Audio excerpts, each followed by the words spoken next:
Welcome to the Building Doors podcast, Brandon. I'm really excited to get you on. I have done a mastermind with you recently, and you were the first person that made me realize the power of video. So I'm so keen to go through and get everyone to learn a little bit more about you, how you rose to the success that you've got today. So let's start by giving a bit of an intro about you, all great things.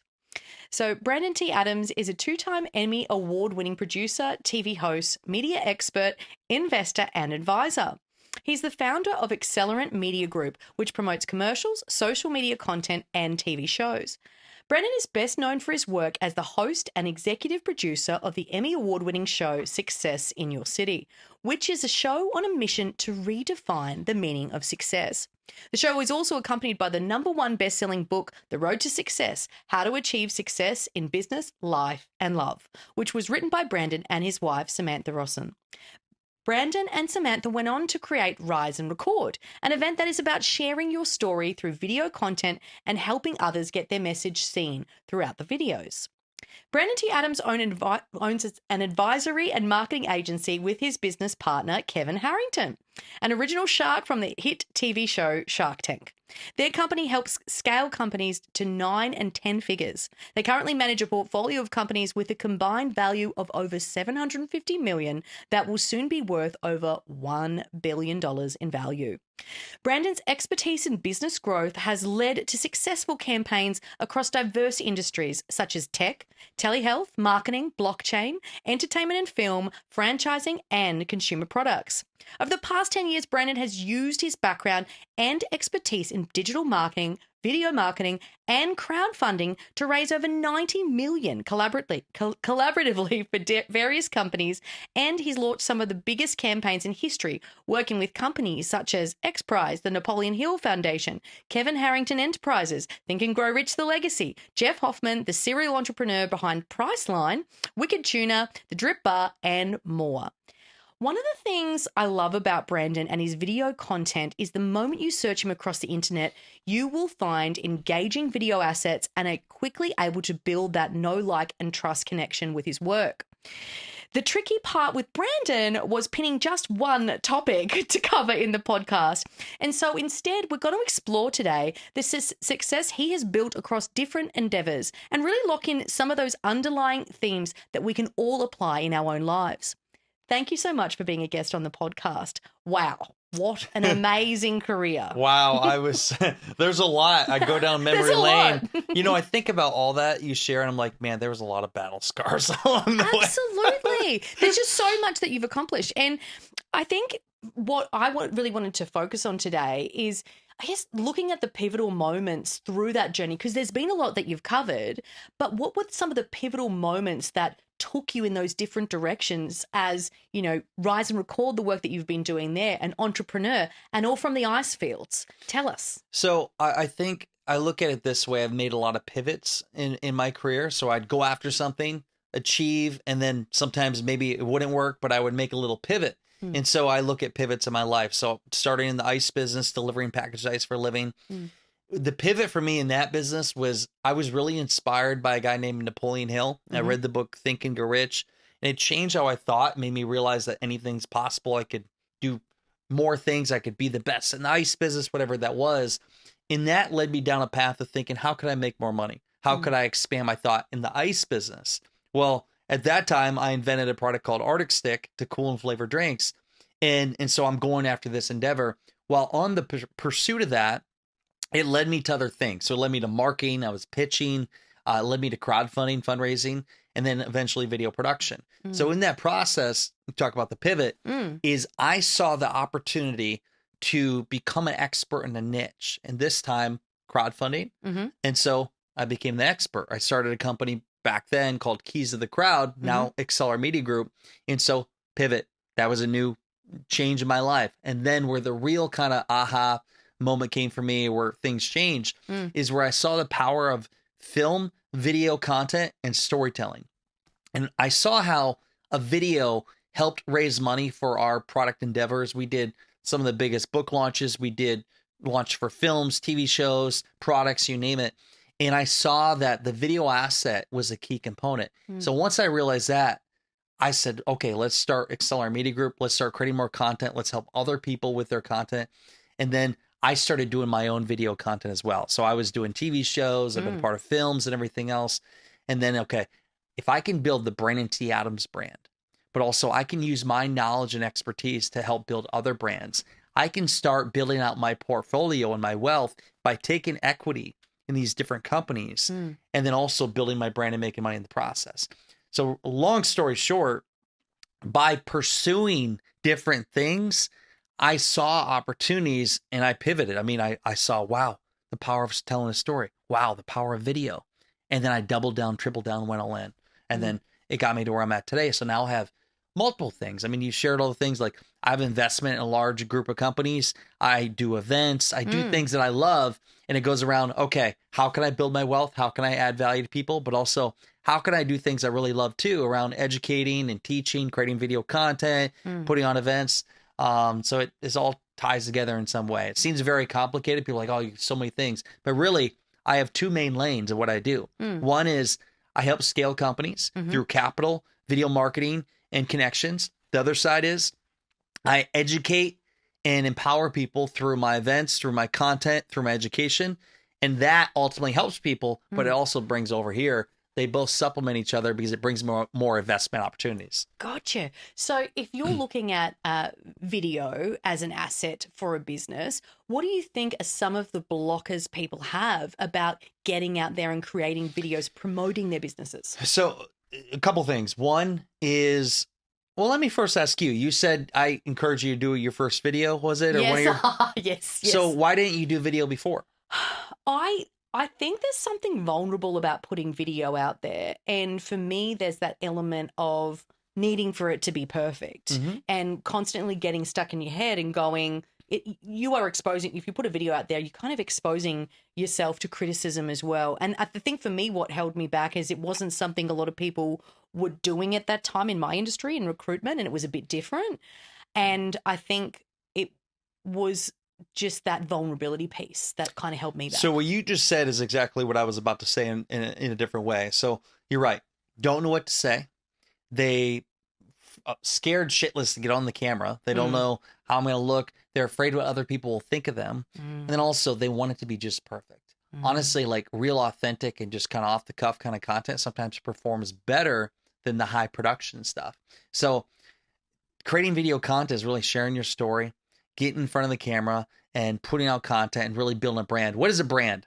It's what people consistently see. It's branded in their brain. So Mm, for me, I'm sharing who I am, what I do for a living. I'm sharing how I help people mm. and I'm repeating it and I'm doing it every single day. Eventually I'm branding it into people's brains and eventually they're like, oh, I'm going to go to Brandon for that. Or they're going to tell their friends and then they're going to refer their friends to come to me, to follow me, check out my stuff, eventually leads Yep. to more clients.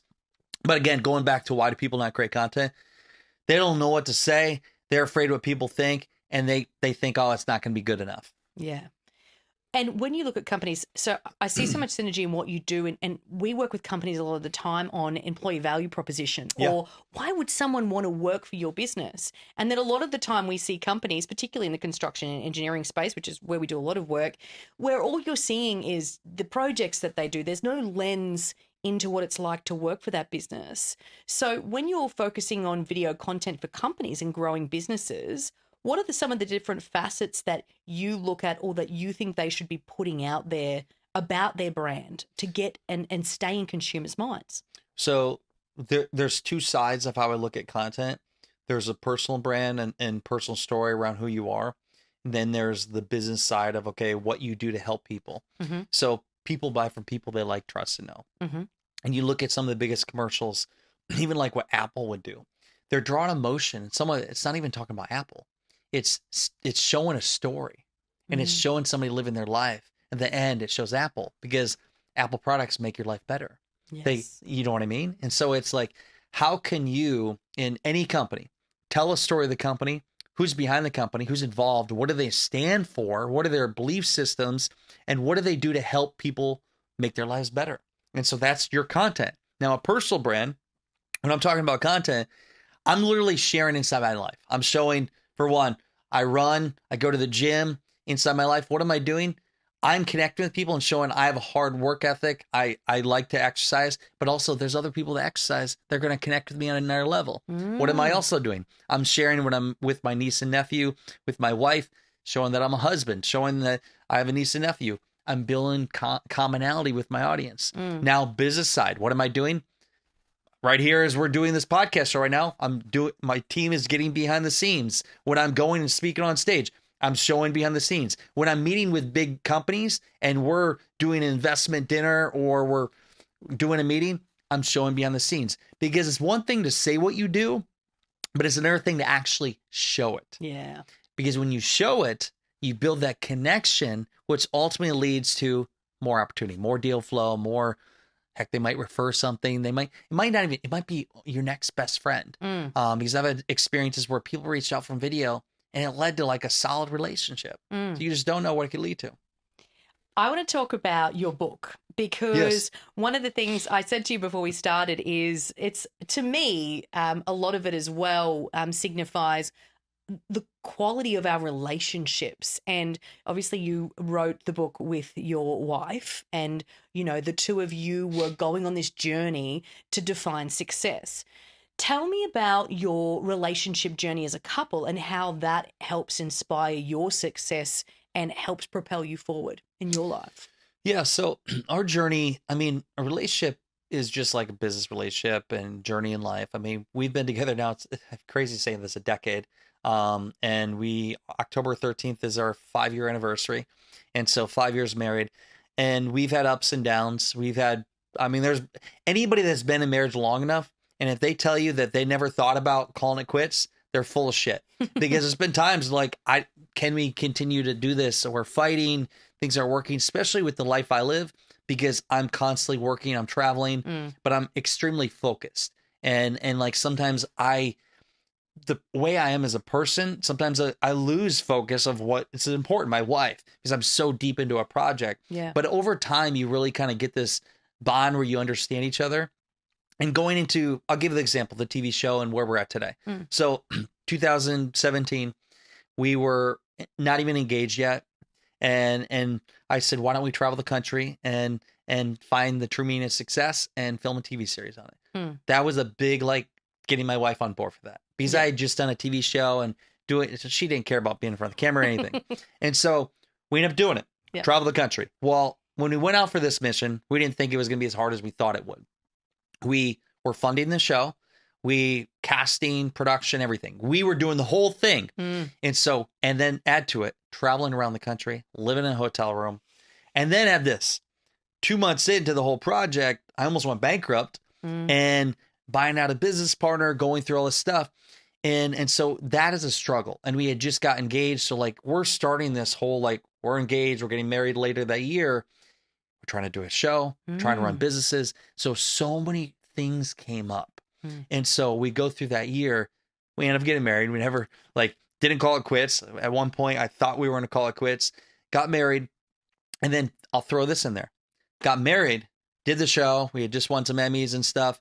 And then I almost went bankrupt again, because literally what I was doing is I'd put everything I had into a show, into my business, everything. Mm. I had a few things go wrong. And for people listening that's been down this road, things can happen really quick. Mm. And I lost everything. The bank took everything I owned, my land, repossessed my vehicle, debt collectors. We didn't have enough money for food. Like, my wife was depressed, and I felt like a piece of shit, because here I am. I took her on this dream vision. I said, we're going to do this together. And she lost even hope in me. And when she lost hope in me, I'm like, I felt like nothing, every morning. Like, visualize this. Every morning I'd wake up and I know that I'm going to get 20 calls from debt collectors today. I had to put my phone in do not disturb. I have no money. I'm 3 weeks late on my rent. My father is no longer talking to me because of certain reasons. What happened in the whole debt situation. And I don't know what I'm going to do, but I have to show up. I have to create videos. Mm. I have to go on camera, and I have to keep pushing forward. And I'm $500,000 in debt, by the way. And I chose not to go bankrupt. And I said, I have to figure out what I'm going to do. And so I'd wake up early, knowing that my wife is depressed. I would go to the gym. I would crush my negative thoughts into the gym. I'd wake up. I would do my work. and go through the day, wake up and do it again. And so for about 8 months of that time frame, it was the hardest thing for me. Mm. And I felt like there was no hope. But I kept pushing forward. I listened to things. I went to friends like James Whitaker was a good friend that I went to. I went to other mentors. And I just said, hey, like here, I was real. I would call them up and say, hey, I'm not asking for money. I want guidance. I'm broke. I just sold my guitar. I sold things off my walls. I have no fucking money. I feel like a complete failure. I feel like I failed my wife, everybody around me. What do I do? And and those little like moments of them giving me insight gave Mm. me just a little bit of inspiration. And what happened is I kept pushing forward. My whole theme is never give up. And so I kept pushing forward. And then as I kept pushing through those tough days, all of a sudden a deal would come. Okay, I got some money. Opportunity would come. Got some money. And then I started accelerating more. And then what really changed for me is I was pushing, pushing, pushing, and I got more into consulting for equity. And I got into doing different programs and trainings and and I went from like having nothing to having multi-million dollar business and going to a different level of growth. And Mm. I share that story because, and I don't even know what the original question you had for me, I think is relationships is if you never quit, you will achieve your success. And in a relationship, my wife and I are very happily married. I love her dearly. I'd do anything for her. She makes me a stronger and better person. And everything we went through now, Rise and Record, the event we do together, Yeah. the reason for that, why is it called Rise and Record, is rise up and share your story and record video content. And getting through the TV show and everything we've done, we found when we share our story and moments like I just shared with you, Mm. we help people get through their own obstacles. There's probably people listening right now that might be going through the same shit that Mm. I went through. So it helps them, but also you look at from a story standpoint, Mm. people buy into your story. Mm. And when you can put more content out around your story, you can grow your business, you can help more people. And in my relationship, if I was going to give any advice, and my wife might laugh because sometimes like I'm not always the best advice on this. I feel like I got things. Communication, Mm. communicating to your partner, and also this is a simple one, and I think it's necessary, is one date night a week. Oh, yeah. One date night a week, and we go on a date and we have our time together, even if things are shitty, Mm. and that's important. So that's kind of the whole journey of it all. I'm super curious to explore what being at the bottom of bottoms and having and having to be backdated with rent and just being at the low of lows with your own personal journey, and then now being successful and being having wealth and Mm-hmm. power and position. What did the journey from being right at the bottom to being in the top of where you can be career wise, what did that teach you about success? So I'm very grateful. I think anybody that's achieved a massive amount of success or built anything, they've experienced exactly what I did. Because if they didn't try hard enough, they didn't push hard enough. Mm. And for every level, there's another devil. There's more opportunity, more obstacles. You look at like Elon Musk.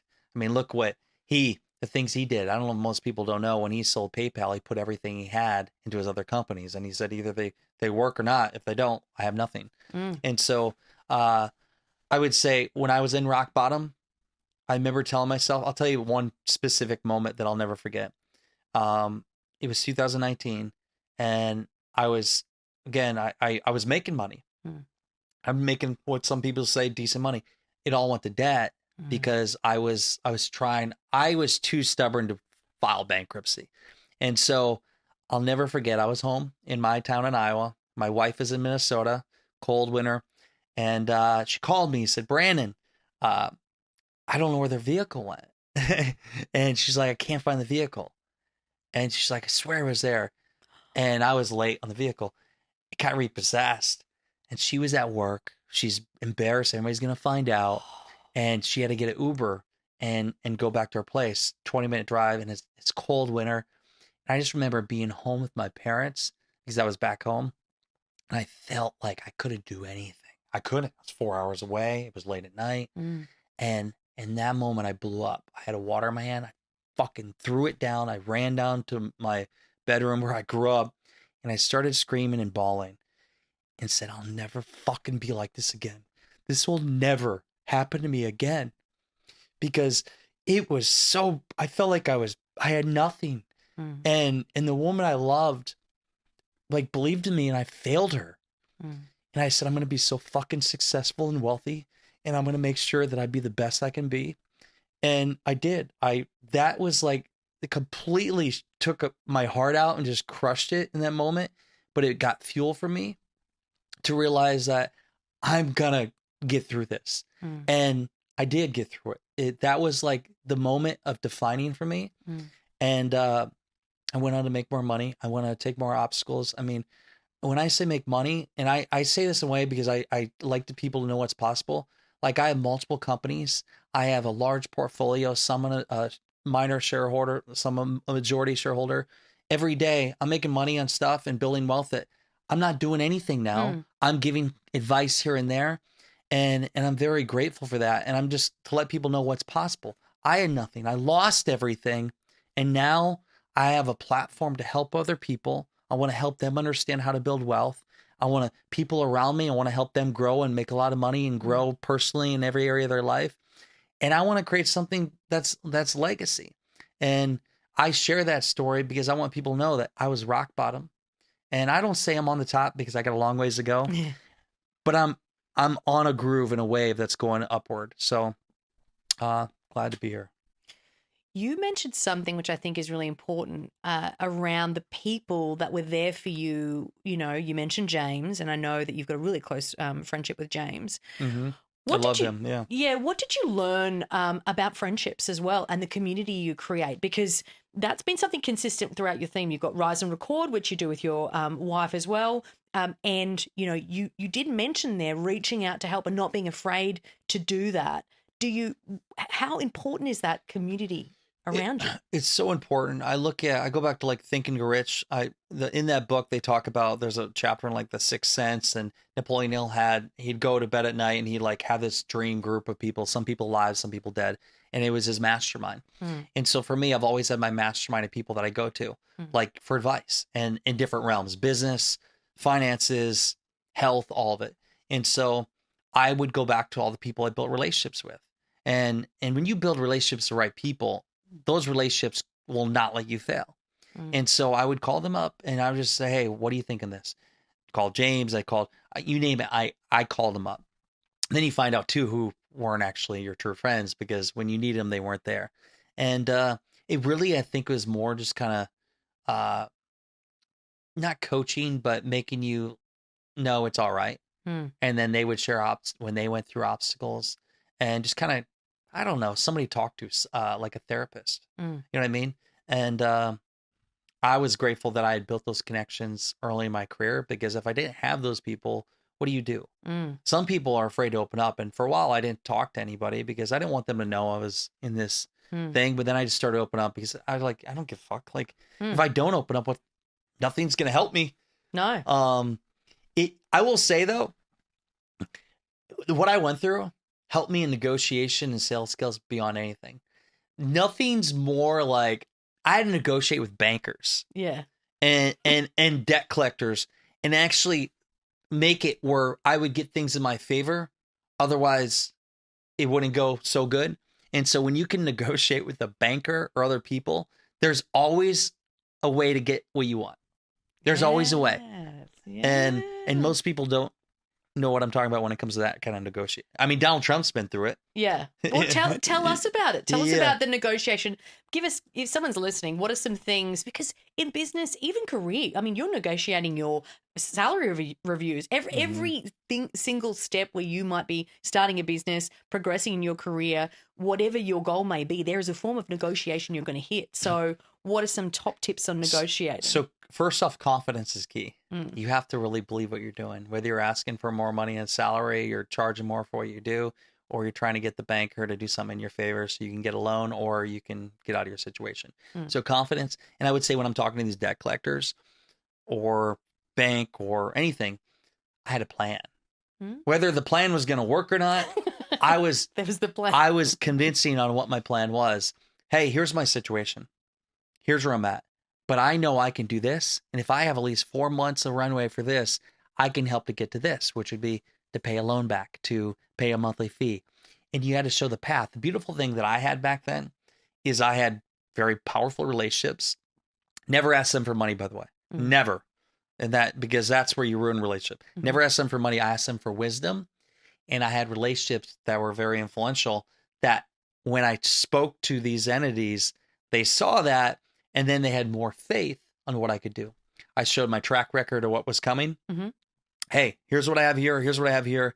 Here's what I have coming in. And here's what I'm going to do, a game plan to get out of the situation. And at that point, pay them back. And that's what I did. So confidence, have a game plan, and be very convincing on what your game plan is and how you're going to achieve it. Okay, I want to really One more down. thing I want to share. Yeah? I once had a lady that would not let go of a debt, and there was a lien on a thing, which allowed me not to sell a business. And if she didn't release it, I was fucked. So like I couldn't sell the business. So my banker, no joke, said, you tell them if they don't release it, we're going to bankrupt you. And they ain't going to get anything. Banker said that. Yeah. So I went, and this is the 22nd time I talked to that entity, that company, I won't say the name, and I owed them money.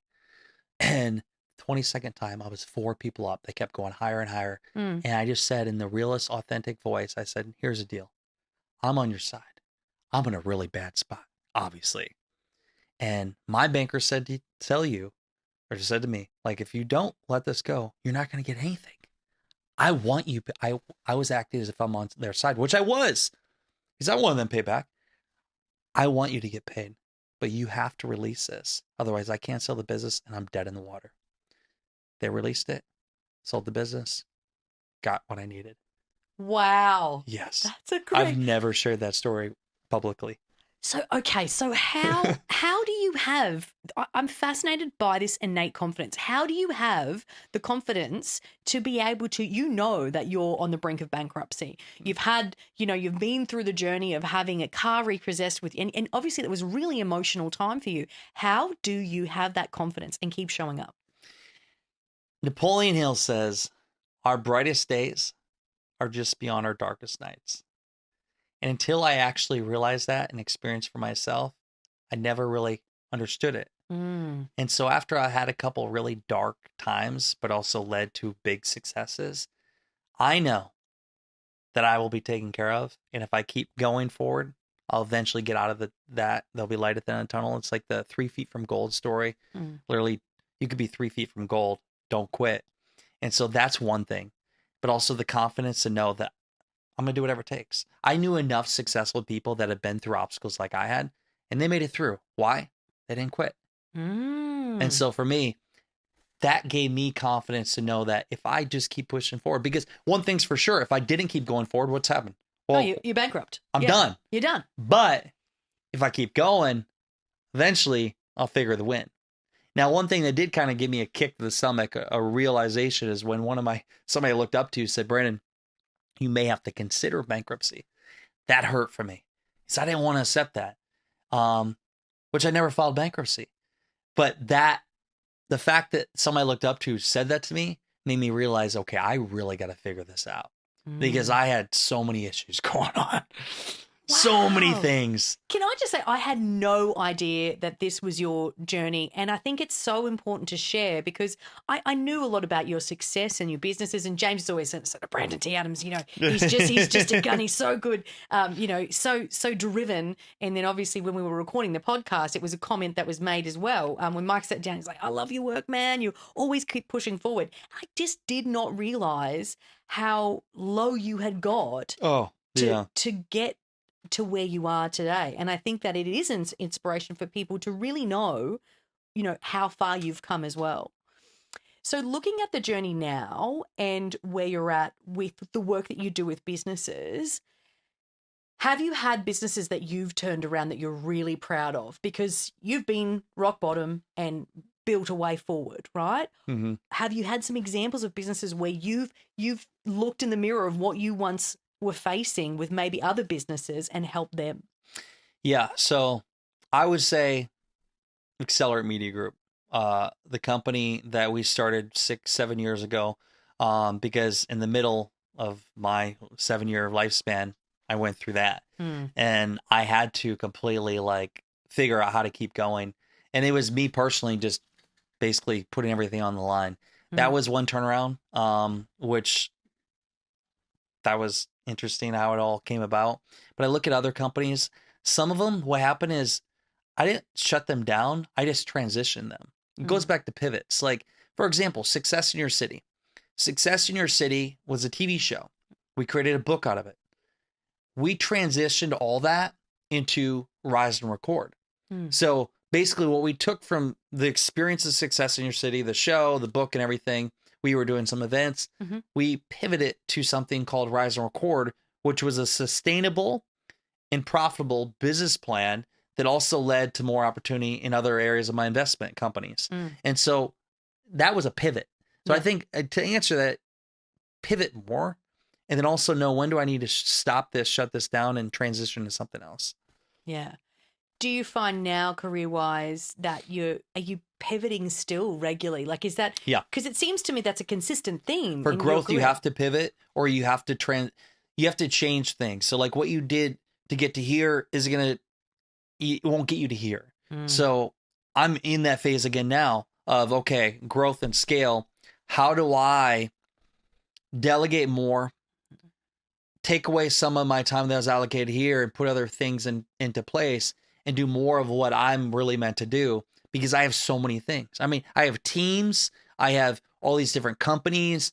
I mean, my life is crazy. I'm in the Uber here. I had a call to jump on and I had 5 calls prior. Yes. Like people talk about they don't have time. I mean, I woke up early. I did my run, my exercise, my calls, everything else, podcast shows, meetings tonight. Like I've flown to cities just to do a couple of meetings, do some other stuff and fly out, go somewhere else.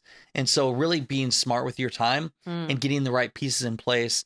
And as you scale your companies and also all the things you're working on, you have to figure out how to really be smart with your time, but also delegate the key components to get things done so you don't have to be in that actual position at that time. So I love what you talked about with being smart in your time, because I think a lot of founders, entrepreneurs, people that are scaling businesses, this is a huge struggle, as well as handing over and knowing when to delegate, because as you scale and you're constantly scaling, there's that consistent need to keep letting go of things that you might have owned before. So if you're looking at businesses that are scaling and that journey of letting go, how did you learn to be able to take, almost like take that approach where your hands aren't on the wheel of some of these businesses and you're overseeing it? So I'm doing it again right now. As we speak, I'm in the process of doing this. For one, get a really good operator. Get somebody that can do what you can't do. And what I mean by operator, they love the back end logistical things and they know how to put systems in place and they thrive off of that. But they don't, for me, they don't care to be in front of the camera. They don't care to be out front. They don't want any of that. They don't want to do any of that. So what I love doing, I can do. And what I hate doing, they can do. And so putting the right operator in place. And where I've really understood how to scale is once you get so much demand and you're at a point where you've tapped out, you realize, okay, this is how much money I can make when it's just on me. Now I have to change the model to scale. So I have to change how much involvement is with me. So when that happens, I need to put things into place. So different team members that can take this task off, let them do it. A team member that can do this task. And then I slowly step away and let the machine become its own thing. That the ultimate thing, like everybody would say, is how can I step away from my business and it doesn't need me at all and I can get paid without doing anything. This machine is there running it. So that's the holy grail for a lot of business owners. They want to be at that point, but they get stuck at a certain point when they're not getting past that ability to be able to put the right people in place. It's not easy. So here's the worst thing you should ever say. Nobody can do it as good as me. Okay, that may be true, but if you always have that mindset and say, I got to do it myself because nobody can do it like me, you will never scale. You might create a decent business, that's fine, but you're not going to scale a massive business. So you have to put the right talent in place. Some people, they want to be the smartest guy in the room. I want to be the dumbest guy, and I want to be around very smart people. And some people, they're like, I want to get the best deal and hire at the lowest price. I want to pay premium and I want to bring the best talent, which will help scale everything you're doing.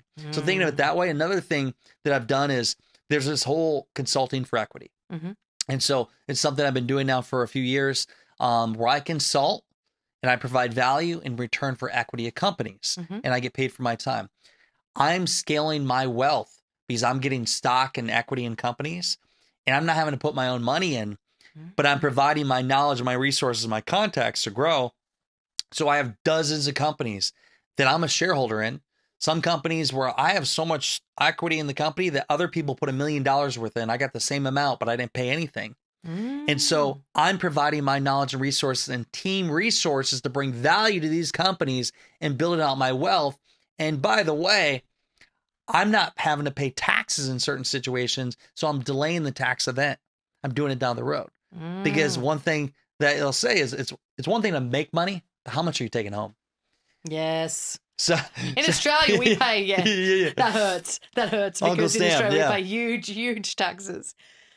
So fundamental, you've spoken about getting up for a run and things like that. And those that might have seen behind the scenes will see a day in your life. I'm super curious to explore that daily routine you've had, right from, the ice business and then right through to the career that you have now.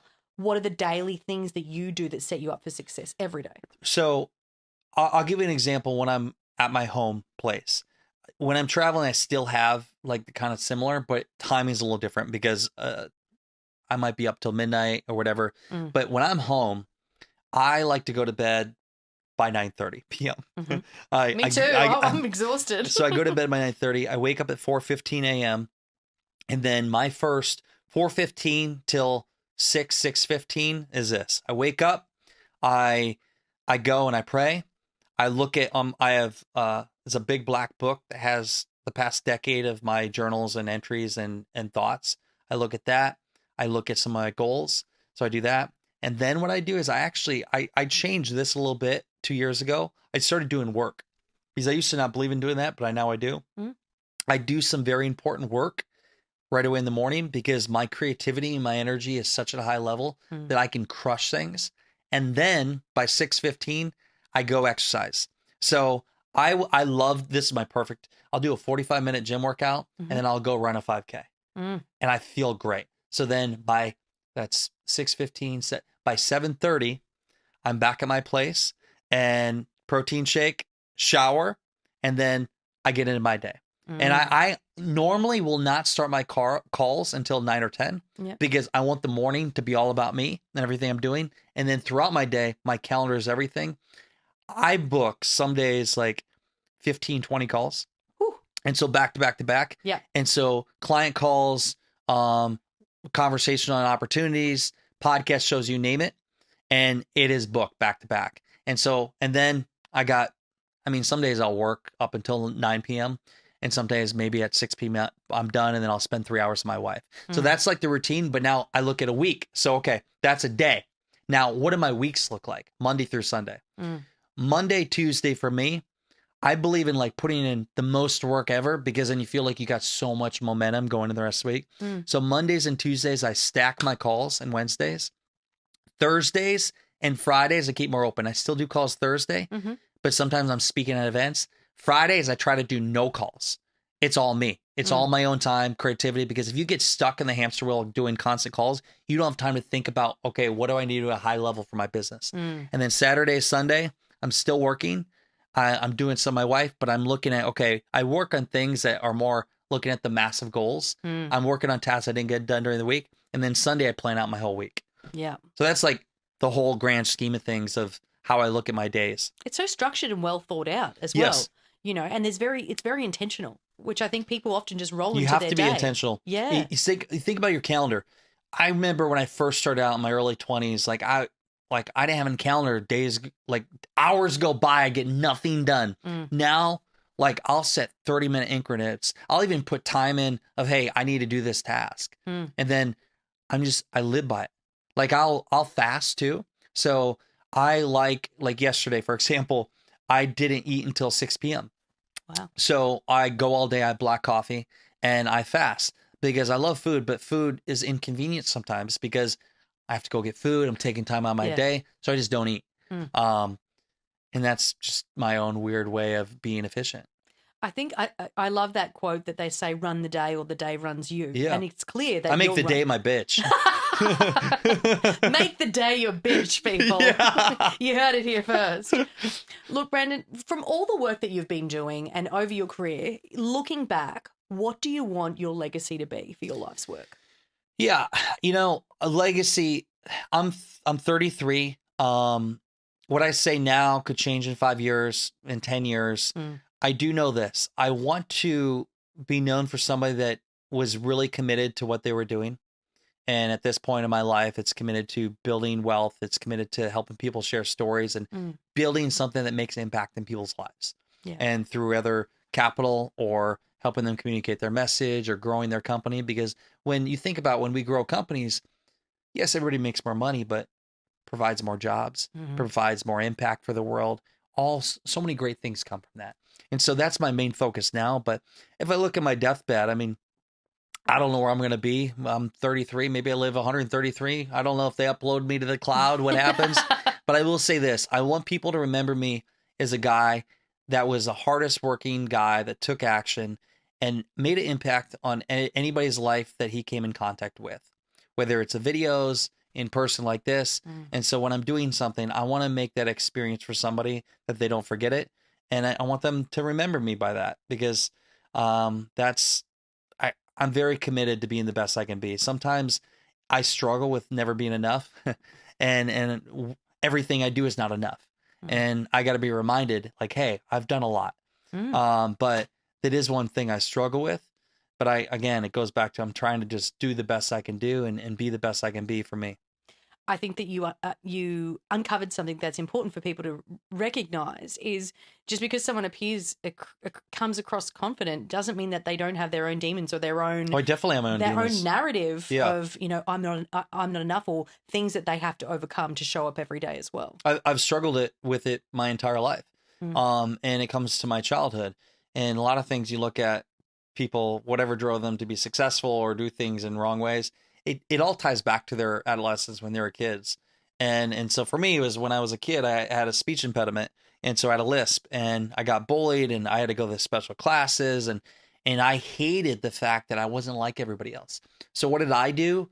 At that time, I practiced and worked on perfected my speaking, which eventually did. But then how could I always seem like I'm worthy? How can I seem like I'm enough? And what I did is sports, played rugby, played football, and then making money and then winning awards and all these things. So I've always been driven. How can I prove that I'm enough? Prove enough to my wife, prove enough to my father, my family. And so I've got a lot better, but I would be lying if I said that I've completely overcome it because some mornings I feel like I'm not enough. I feel like I'm a piece of shit. I feel like I have so much more to do. And as a good result, it drives me to do a lot. But a bad result, sometimes I just struggle in my own mind of feeling like I'm worthy. Thank you for sharing that, because I think everyone's got their own, perceptions or their own lens to the world that they're seeing every day and having to show up. So I think, that some of those struggles that people have been through in their childhood, some of those, the way that they frame the world can be a double-edged sword. What can also drive you can also be a source of pain. And what you look at is I've been through it's like a Tony Robbins on steroids. I've been through like MITT, or some people call landmark. Been through all those levels where the stuff you go through is crazy, but it actually is like a mirror of showing you who you are and some flaws of you. And until you like hit it head on and realize it, like there's some things in your life that probably aren't good. And I realized I took some of the bad things out and then I took, okay, I know this, I acknowledge it. It's what drives me, but I need to make sure I'm spending like caring about other people and not being so like vicious. Like you need to do more of this. You got to treat them like humans. And so I think we all should go through our own kind of like journey of figuring out what it is that is not good about us. And what do we need to change? Yeah. And let people actually tell you, like be real with you and tell you like, hey, dude, like you ever notice you're kind of a fucking asshole? Like have friends that'll actually tell you the truth. Like too. you're an asshole, or Or, hey, like, you ever realize that, like, you do this and you don't realize it, but you're in this pattern until you have a mirror put in front of you that shows you, oh man, that's ugly. I Mm. need to actually change that. And it's an important part of your growth, because It if you is. don't have the people around you that are going to tell you that, then you're just not going to be able to be as self-aware as you could be. Mm-hmm. I always tell my wife to put me in check when she does. And my team, I say, you can't ever let all the money or the cameras or stage or any of that get to you, because if it ever does, I tell the team, hey, hold me accountable, because if I'm acting like a dick, or if I'm acting like I'm too good, like, that's going to be the end of me. Mm. And so I always work to be the underdog. I always work as, hey, I got a long ways to go. I resonate with that. My husband has this thing that he says, he goes, okay, enough. Because I can't switch off from work at night. A lot of the time the kids go to bed and I go into overdrive. Yeah. I've got all these great ideas that I just want to kickstart. And he'll let me go to a point and then he'll go, okay, enough. Just to help me switch my brain off. Hey. Yeah. My wife does it in a different way. I think your husband says it in a nicer way. Don't say what she says. Both have the same outcome, Yeah. I think. Look, I'm going to move into the rocket round now, and it's a bit of light fun to learn a little bit more around you and what you enjoy. Favorite book? Think and You're Rich by Napoleon Hill. I knew you were going to say that. If I'm going to add a second one, it's Outwitting the Devil by Napoleon Hill. Ooh, It's a really good one. Favorite holiday destination? Ooh, as of right now, I would say Cabo. Cabo. Nice. Haven't been. Cats or dogs? Dogs. Dogs. Coffee or wine? Coffee. Podcast you're listening to right now? That's a tough one. Win the Day with James Whitaker. Yes. Yes. First podcast I listened to. Love it. And what makes you feel like you're home? Cornfields in Iowa, surrounded at a cabin, and peace and disconnect. Love that. Yeah.